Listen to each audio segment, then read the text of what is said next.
കുടുംബങ്ങളെ പിടിച്ചുലച്ച മരണങ്ങളെക്കുറിച്ച് കലാരഞ്ജിനി. തന്റെ പ്രിയപ്പെട്ടവരുടെ വിയോഗങ്ങളെക്കുറിച്ച് കലാരഞ്ജിനി. കുട്ടിക്കാലത്ത് തന്നെ അച്ഛനെ നഷ്ടപ്പെട്ട കലാരഞ്ജിനിക്ക് എല്ലാം തന്റെ സഹോദരങ്ങളായിരുന്നു. ചെറുപ്രായത്തിൽ തന്നെ ഇളയ സഹോദരൻ ആത്മഹത്യ ചെയ്തു. കലയിലും ജീവിതത്തിലും കൂട്ടായിരുന്ന കൽപ്പനയെയും നഷ്ടമായി. ഈ അടുത്ത് മറ്റൊരു സഹോദരനും മരണപ്പെട്ടു. 5 സഹോദരങ്ങളിൽ ഇപ്പോൾ താനും ഉർവശിയും മാത്രമാണ് ജീവിച്ചിരിക്കുന്നത്. മരണങ്ങൾ എന്നും ഞങ്ങളുടെ കുടുംബത്തെ പിടിച്ചുലച്ചിട്ടുണ്ട്. മനോധൈര്യം കൊണ്ട് മാത്രമാണ് അതിനെയൊക്കെ തരണം ചെയ്തു പോയതെന്നും കലാരഞ്ജിനി പറയുന്നു.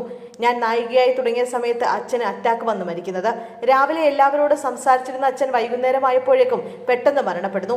ഞങ്ങൾ 5 മക്കളും അമ്മയും തമിഴ്നാട്ടിൽ ഒറ്റപ്പെട്ട അവസ്ഥ. അച്ഛൻ പോയപ്പോൾ വലിയ ശൂന്യതയായി. ഒരുപാട് സമയമെടുത്തു കരകയറാൻ. പിന്നീട് ഇളയ സഹോദരന്റെ ആത്മഹത്യ. എനിക്കവൻ മകൻ തന്നെയായിരുന്നു. കൽപ്പനയുടെ മരണവും താങ്ങാവുന്നതിലപ്പുറമായിരുന്നു. ഈ അടുത്താണ് മറ്റൊരു സഹോദരൻ മരണപ്പെട്ടത്. മോഹിനിയാട്ടം കാണാൻ അവൻ ഒരുപാട് ആഗ്രഹിച്ചിരുന്നു. മരണങ്ങൾ എന്നും ഞങ്ങളുടെ കുടുംബത്തെ പിടിച്ചുലച്ചിട്ടുണ്ട്.